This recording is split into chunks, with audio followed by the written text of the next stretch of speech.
너희의 죄가 주홍 같을지라도 눈과 같이 헤어질 것이요 지능같이 붉을지라도 양털같이 희게 되리라고 말씀하신 하나님, 늘 죄인의 자리에 머무는 이 심령을 죄짓음의 그런 특권을 허락하시고 이 새벽도 이 은혜의 자리에 초대해 주시니 감사합니다. 목마른 자들아, 돈 없는 자들아, 돈 없이 값없이 와서 포도주와 젖을 사라고 조건 없이 늘 초대해 주시는 주님께 이 하루도 말씀에 귀 기울이며 순종하기를 소원합니다. 하나님의 생각은 우리의 생각과 다르며 우리의 생각보다 높고 거룩하다고 주님께서는 말씀하시고 또 저희들은 잘 알고 있으면서도 눈앞에 닥쳐진 문제 앞에 늘 조바심치며 좋으신 방향으로 인도하시는 그 주님을 온전히 따르지 못하는 그런 불쌍한 심령을 이 아침도 긍휼히 여겨주시기를 주님 소원합니다. 이 아침도 저의 생각대로 되기를 요구할 것이 아니라 하나님의 뜻은 무엇인지를 묻는 이 시간이기를 주님이 기대하며 나아왔습니다. 창세전부터 위대하고 영광스러운 그런 인물의 도래를 계속해서 이사야 말씀을 통해 보여주시며 어깨에는 정세를 메었고 이름은 기묘자라 유모사라 전능하신 하나님이라 하셨고 또 평강의 왕이라고 하신 이 주님을 이 순환질에 주님 다시 한번 경험하며 우리 죄를 위해 기꺼이 낮아주신 주님의 십자가를 다시 한번 묵상하기를 원합니다. 그리하여서 이 부활의 주님을 이번 이 부활절에도 확실히 붙잡는 저희들 되기를 주님 소원합니다. 장차 오실 메시아에 대한 예언으로 계속해서 말씀하시며 가난한 자에게 복음 전하셨고 포로된 자에게 자유를 주셨고 눈먼 자에게 복의 함을 또 눌린 자의 자유케 하셨던 그 주님의 사역을 저희들도 미력 하나마 따라가기를 소원합니다. 코로나로 교회의 위기라고 모두가 걱정하는 이때에 내가 여기 있나이다 나를 보내소서라고 고백했던 이사야 선지자같이 우리 또한 주의 교회에 약한 믿음의 지체들과 힘든 형편에 처한 우리 교우들을 돌아보는 그런 사역자의 삶을 살게 주님 도와주시옵소서.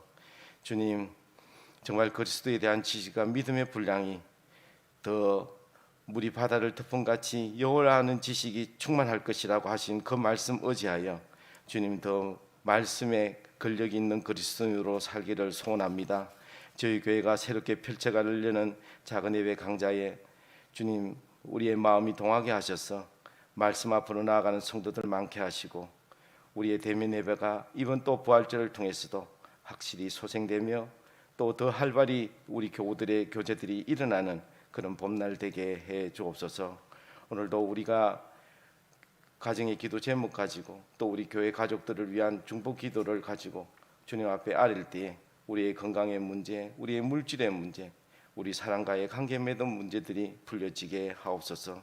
주님 주신 이 하루 낙심할 일이 또 생기겠지만 하나님을 앙망하는 저희에게 주님 새 힘을 주시기를 이 아침도 소원하며 정말 독수리 날개치며 올라가듯 부활 생명으로 일어나는 저희들 모두 되게 하옵소서. 오늘도 예배하신 말씀에 은혜를 주시고 적용할 수 있는 힘 또한 허락해 주옵소서. 감사하옵고 예수 그리스도의 이름 받들어 기도드리옵나이다. 아멘.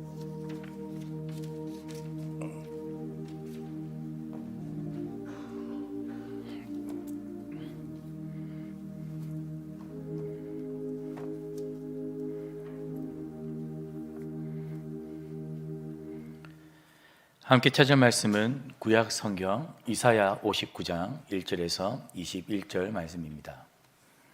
이사야 59장 1절에서 21절 말씀입니다. 여호와의 손이 짧아 구원하지 못하심도 아니요 귀가 둔하여 듣지 못하심도 아니라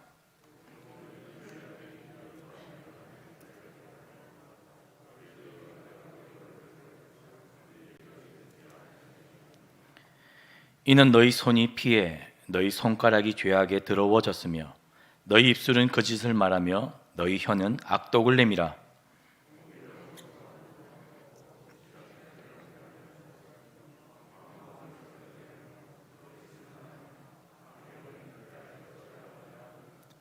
독사의 알을 품으며 거미줄을 짜나니 그 알을 먹는 자는 죽을 것이요 그 알이 밟힌즉 터져서 독사가 나올 것이니라.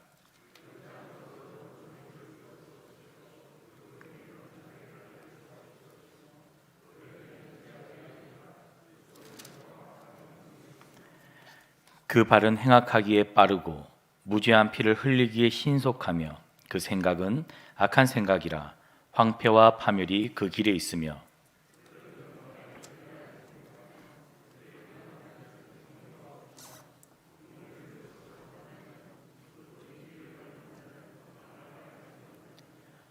그러므로 정의가 우리에게서 멀고 공의가 우리에게 미치지 못한즉 우리가 빛을 바라나 어두운 뿐이요 밝은 것을 바라나 캄캄한 가운데 행함으로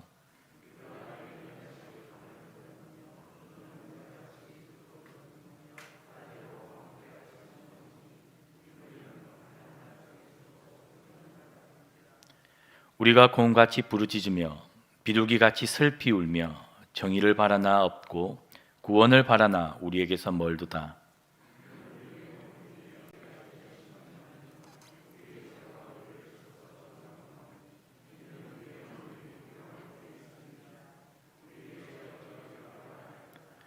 우리가 여호와를 배반하고 속였으며 우리 하나님을 따르는 데에서 돌이켜 포악과 배역을 말하며 거짓말을 마음에 잉태하여 낳으니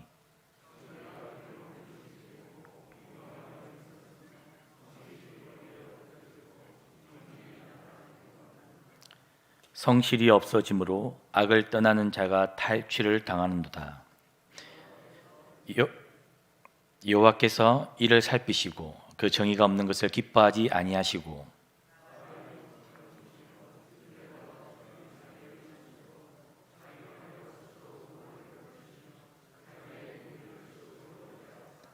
공의를 갑옷으로 삼으시며 구원을 자기의 머리에 써서 투구로 삼으시며 보복을 속옷으로 삼으시며 열심을 입어 겉옷으로 삼으시고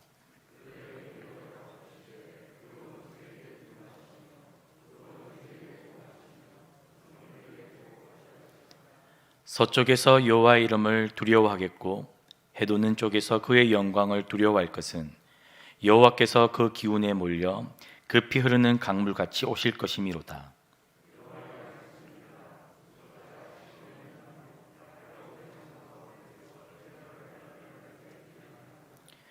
여호와께서 이르시되 내가 그들과 세운 나의 언약이 이러하니 곧 내 위에 있는 나의 영과 내 입에 둔 나의 말이 이제부터 영원하도록 내 입에서와 내 후손의 입에서와 내 후손의 후손의 입에서 떠나지 아니하리라 하시니라. 여호와의 말씀이니라. 아멘. 오늘로 특별 새벽 기도회가 60일이 되었습니다. 이제 열흘이 남았습니다. 우리 성도님들 남은 열흘 힘내시고 이사야 말씀을 통해 하나님을 아는 지식과 하나님 우리에게 어떠한 마음을 가지고 계신지를 헤아리는 그러한 축복이 우리 성도님들에 가득하기를 주님 이름으로 축복합니다. 하나님께서는 언약 백성들이 회개하고 하나님께 돌이키기를 원하셨습니다. 그러나 언약 백성들은, 유다 백성들은 죄 가운데 머물러 있기를 기뻐하였습니다. 이런 백성들을 하나님께서는 일정 기간 내버려 두십니다. 그들은 도무지 자기 힘으로 죄의 구렁텅이에서 헤어나올 수가 없었습니다. 남유다 백성들, 그들에게는 구원자가 필요합니다. 마침내 하나님께서 친히 이들을 건지시는 용사로 임합니다. 이것이 오늘 본문 말씀의 핵심 내용입니다. 오늘 본문을 크게 세 문단으로 나누어 볼 수 있습니다. 1절부터 8절까지는 죄악 가운데 무너져 버린 유다, 다른 말로 하자면 악을 행하는 교회의 모습을 보여줍니다. 오늘 함께 읽은 이사야 59장만큼 인간들의 죄악과 그리고 비윤리적인 모습들, 망가져 버린 모습들을 통렬하게 비판하고 있는 성경 본문이 잘 없습니다. 읽어보셨겠지만 우리의 손가락과 혀와 발과 우리에게 주신 하나님의 영광을 위해 주신 모든 신체가 죄를 향해 달려가고 있는 그 상세한 내용을 기록하고 있는 본문이 바로 이사야 59장입니다. 1절과 2절 말씀을 우리 함께 한 번 더 읽겠습니다.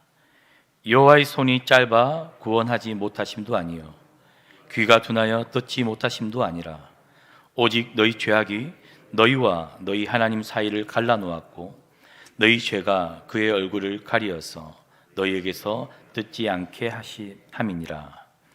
하나님께서는 일정 기간 동안 언약 백성들, 남유다 백성을 내버려 두셨습니다. 바로 그들의 죄악 때문입니다. 그러나 남유다 백성들, 그들은 하나님께서 자신의 기도를 듣지 않는다고 생각했고 착각을 했습니다. 하나님께서 손이 짧아 그들을 구원하지 못하신다고 그렇게 생각했었습니다. 언약 백성들은 금식하며 기도했습니다. 지난 58장에서 어떻게 그들이 금식했는지 우리는 배웠습니다. 남유다 백성들은 열심히 종교 행위를 했습니다. 그러나 하나님의 응답은 없었습니다. 이유는 간단합니다. 종교 행위를 하는 중에도 그들이 어떻게 했습니까? 계속해서 죄를 지었기 때문입니다. 범죄하면서도 회개하지 않았기 때문입니다.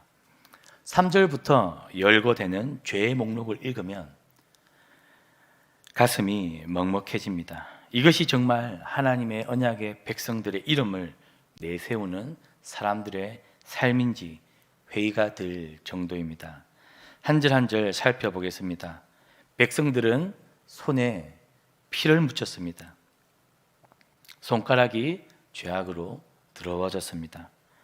입술은 하나님을 찬양하는 것이 아니라 거짓을 말했습니다.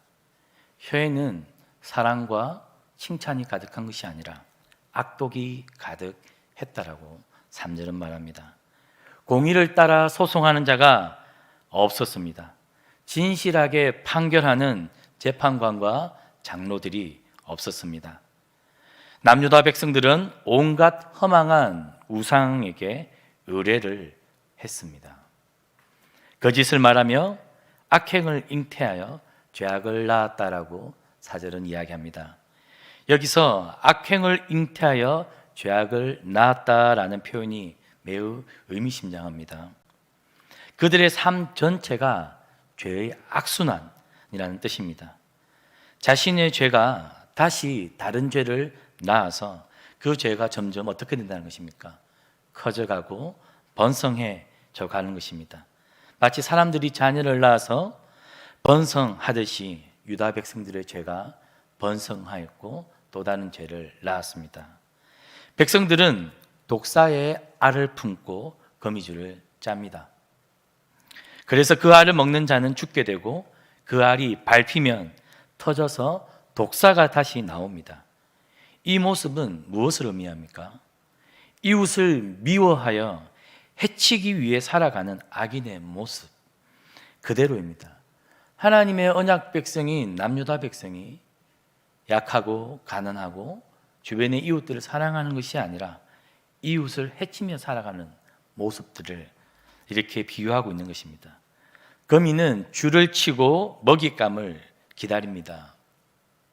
남유다 백성들이 마치 거미가 먹잇감을 기다리듯이 그렇게 이웃을 해치기 위해 기다리고 있는 모습. 이웃 사랑의 모습은 도대체 찾을 수가 없습니다. 그들의 옷으로도 자기 죄악을 덮을 수 없을 정도로 수많은 죄로 뒤범벅되어 있는 것이 남유다 백성입니다. 손으로는 포악한 행동을 하고 발로는 어떻게 합니까? 못된 짓을 할 수 있는 곳만 찾아다닙니다. 이웃의 피를 흘릴 수만 있다면 무엇이든 하며 어디든 출동할 준비가 되어 있는 사람들이 하나님의 언약 백성인 남유다 백성이자 오늘 우리의 모습이 아닌지 돌아볼 필요가 있습니다. 이 언약 백성들은 하나님이 원하시는 평강의 길, 샬롬의 길을 알지 못합니다. 이 말은 화평을 이루는 길을 절대 선택하지 않고 분쟁하고 다투는 편을 선택했다는 뜻입니다. 다시 말하지만 하나님께서는 이들의 기도를 듣지 않고 일정 기간 가만히 내버려 두셨습니다. 하나님께서는 회개하지 않는 교회를 때때로 죄 가운데 내버려 두시기도 합니다. 로마서 3장에 보면 하나님께서 죄 가운데 사람들을 내버려 두신 그 이야기가 반복해서 등장합니다. 하나님의 구원하시는 능력이 부족하기 때문이 아닙니다. 그 죄의 결과가 얼마나 비참한 것인지를 깨닫게 하시기 위한 하나님의 방법입니다. 비참한 가운데 있어야 어느 순간 자신에게 구원자가 필요하다는 사실을 우리는 깨닫게 됩니다. 우리 성도님들은 어떻습니까? 혹시 나의 죄를 회개하지 않으면서 하나님을 찾고 있습니까? 마치 남유다 백성들이 회개하지 않으면서 금식 기도를 했고 그렇게 종교 생활을 열심히 했던 것처럼 우리 역시 죄를 회개하지 않으면서도 기도하고 있고 종교 생활을 유지할 수 있다는 것이 심각한 문제입니다. 그 죄를 중단할 생각이 없으면서 하나님께 기도하는 것, 그러면서도 하나님께서 침묵하신다고, 나에게 하나님께서 응답하지 않으신다고 원망을 쏟을 때가 우리가 간혹 있습니다. 우리 자신을 돌아봅시다. 하나님의 침묵은 우리에게 주시는 회개의 기회입니다. 하나님의 침묵이 우리를 향한 하나님의 사랑이요 오래 참으심의 증거라는 것입니다. 두 번째입니다. 9절부터 15절 상반절까지는 이러한 죄로 무너져버린 유다의 중보자, 구원자가 필요한 그 이야기를 하고 있습니다. 그리고 하나님께서 일정 기간 내버려 두심을 통해 남유다가 비로소 교회가 회개하는 모습입니다. 9절을 한번 함께 읽겠습니다. 그러므로 정의가 우리에게서 멀고 공의가 우리에게서 미치지 못한즉 우리가 빛을 바라나 어둠뿐이요 밝은 것을 바라나 캄캄 가운데 행함으로. 10절 말씀도 제가 읽겠습니다. 우리가 맹인같이 담을 더듬으며 눈 없는 자같이 두루 더듬으며 낮에도 황혼때같이 넘어지니 우리는 강장한 자 중에서도 죽은 자 같은지라. 언약 백성들의 악한 행위만 보면 정의와 공의는 지구 반대편에 있다고 생각해야 할 정도입니다. 그래서 빛이신 하나님을 찾는 듯하나 맹인이 되어 항상 어두운 가운데서 길을 잃고 헤맵니다. 그런데 놀라운 사실이 하나 있습니다. 그런 엄청난 악행을 저지르는 중에도 남유다 백성들이 슬피 울면서 구원받기를 바란다는 점입니다. 11절입니다. 우리가 곰같이 부르짖으며 비둘기같이 슬피 울며 정의를 바라나 없고 구원을 바라나 우리에게서 멀도다. 하나님께서는 이러한 교회를 다시 일정 기간 내버려 두십니다. 내버려 두는 것. 이 내버려 두심에는 하나님의 여러 가지 뜻과 속마음이 계신 것입니다. 그래서 그러한 내버려 두심의 일정 시간을 통해 오늘 드디어 남유다 백성들이 깨닫기 시작합니다. 그리고 마음을 다해 하나님께 울부짖기 시작합니다. 비로소 처절하게 간절하게 하나님을 찾기 시작합니다. 12절에 이는 우리의 허물이 주의 앞에 심히 많으며 우리의 죄가 우리를 쳐서 정어나오니 이는 우리의 허물이 우리와 함께 있음이니라. 우리의 죄악을 우리가 아나이다. 백성들은 처음으로 자신들의 죄를 하나님 앞에 인정하기 시작합니다. 이 12절은 1절과 1절에 등장하는 원망과 매우 대조가 됩니다. 1절에서 백성들은 하나님의 침묵, 하나님께서 내버려 두시는 그 원인이, 모든 문제의 근원이 하나님의 침묵 때문이다라고 생각했습니다. 그러나 오늘 12절 말씀에는 무엇이라고 이야기합니까? 이제는 자신들이 문제라고 인정하기 시작했다는 것입니다. 자신들의 허물을 남유다 백성들이 회개합니다. 우리의 허물이 주의 앞에 심히 많습니다. 우리의 죄악을 우리가 압니다. 라고 하나님의 백성들이 고백하기 시작합니다. 백성들은 13절, 14절 이어서 계속해서 자신들의 죄를 구체적으로 열거하면서 하나님께 회개합니다. 이것을 통해 우리가 알아야 되는 것은 하나님께 마음을 다해 회개할 때 두리뭉실하게 회개하는 것이 아니라 하나님 앞에 하나님께서 내 마음의 양심을 찌르는 것, 구체적으로 내 죄를 하나님께 엎조리고 회개하는 것이 중요하다는 사실입니다. 하나님께 모든 책임을 돌리던 백성들은 자신에게 문제가 있음을 비로소 인정합니다. 그 다음 자신들이 이제까지 지은 죄를 솔직하게 하나님께 고백합니다. 하나님께서는 우리를 비참 가운데 버려두시기도 합니다. 죄의 극한으로 우리를 몰고 가실 때도 있습니다. 그러나 그렇게 하시는 데는 하나님의 분명한 목적이 있다는 것을 우리가 기억해야 합니다. 우리로 죄를 깨닫고 죄를 고백하기 위하시기 원하는 하나님의 뜻이라는 것입니다. 우리 자신에게서 도무지 선한 것을 찾아볼 수 없습니다. 하나님의 긍휼을 바라는 것만이 우리의 유일한 소망입니다.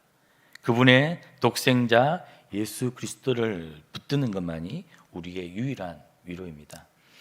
재미난 특징이 하나 있습니다. 이사야 59장에 처음에는 2인칭 복수로 이야기가 시작됩니다. 즉 선지자가 남유다 백성들의 분명한 사실적인 죄를 지적하는 시점입니다. 그러나 오늘 두 번째 문단에서는 2인칭 복수가 3인칭 복수로 등장합니다. 즉 하나님의 의 앞에 남유다 백성들만 죄인일 뿐만 아니라 선지자 자신도 죄인인 것을 고백하는 표현의 방식입니다. 마지막입니다. 세 번째 문단 15장 15절 하반절부터 21절입니다.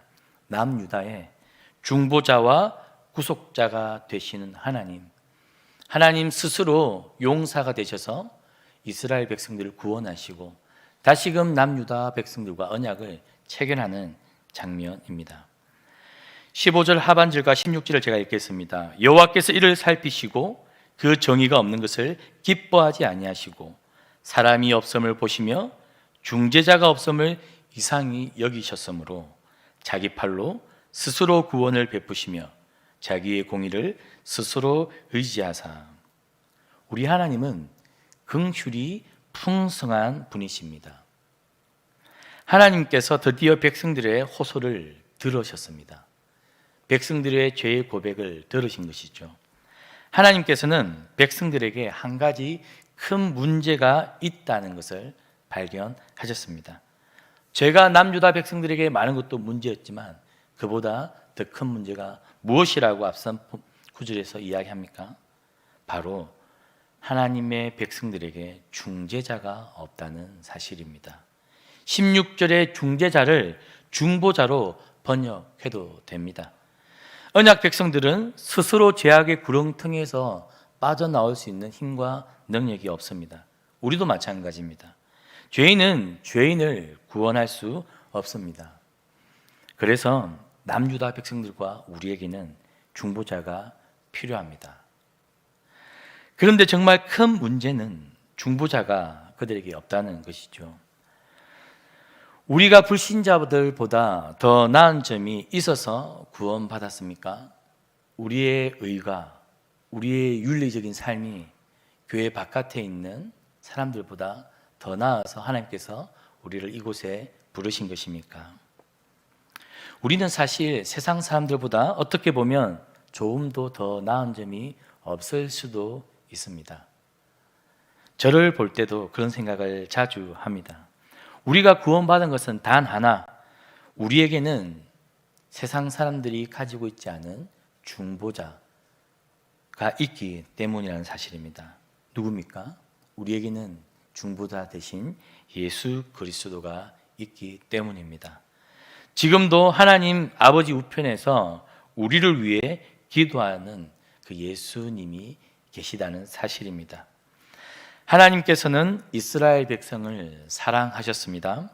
그래서 하나님 자신이 이스라엘의 중보자가 되기 위해 직접 나섰습니다. 어떻게요? 하나님께서 공의를 갑옷으로 입으셨다라고 되어 있습니다. 공의를 갑옷으로 입었다. 하나님 나라에 있어서 하나님의 성품에 있어서 가장 중요한 것, 공의와 정의지요. 하나님께서 남유다 백성들에게서는 찾아볼 수 없는 그 공의로 오늘 갑옷으로 입으셨다라고 말합니다. 하나님께서 구원의 투구를 쓰셨습니다. 자기 백성을 대신하여 복수를 소웃으로 삼으셨다라고 오늘 성경은 이야기합니다. 열심을 질투를 겉옷으로 삼으셨습니다.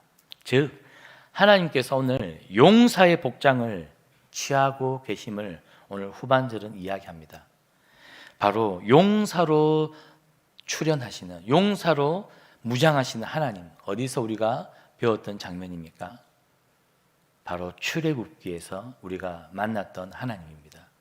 용사로 무장하신 하나님께서 애굽의 군대를 대항하여 용사로 무장하신 하나님은 하나님의 백성들을 구원하셨고 그들을 건지셨습니다. 출애굽기 15장 3절에 여호와는 용사시니 여호와는 그의 이름이시로다. 아멘. 바로의 군대를 홍해에 던지신 하나님께서 죄와 사망에 포로된 백성들을 위해 출정하시는 장면입니다. 하나님과 백성 사이를 가로막고 있는 죄를 제거하시고 대적들을 정복하시며 백성들을 구원해내십니다.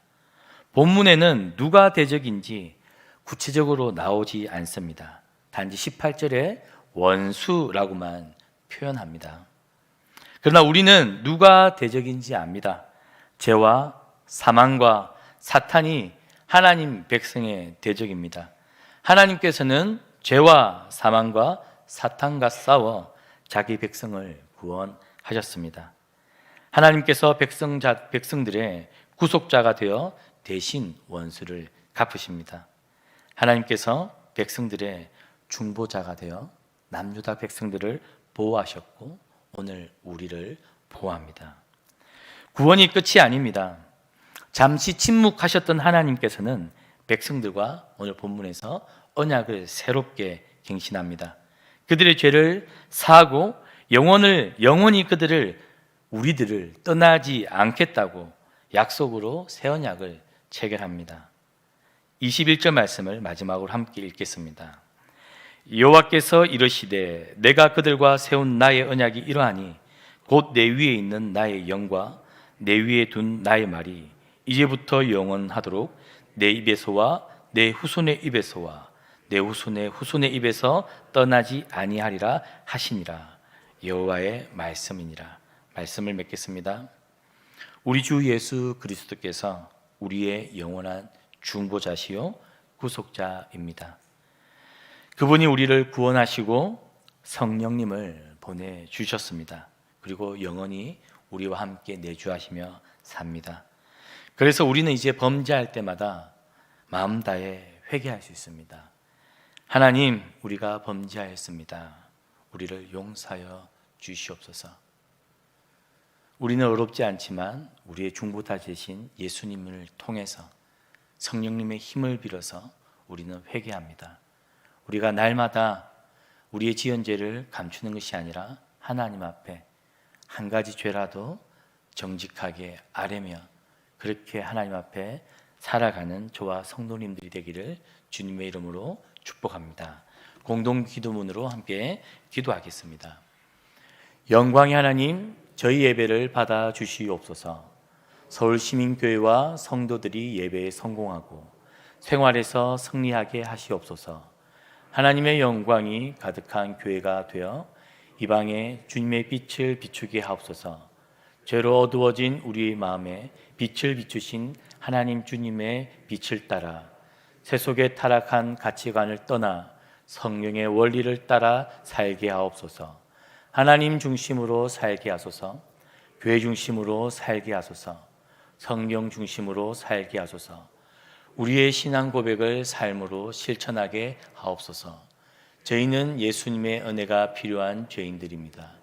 겸손히 예수님의 의를 사모하고 의지하오니 예수님의 거룩을 더딥혀 주옵소서. 서울 서부노회와 서울 중부노회, 울산 노회와 울산 남부노회, 인천 노회와 전남 동부노회, 전라노회가 말씀과 기도로 성장하게 하옵소서. 이방의 빛으로 우리를 부르신 예수 그리스도의 존귀하신 이름으로 기도합니다. 아멘. 우리 주 예수 그리스도의 은혜와 하나님 아버지의 사랑과 성령 하나님의 역사심이 오늘 이곳에 머리 숙인 하나님의 백성들 머리 위에 지금부터 영원토록 함께 있을지어다. 아멘.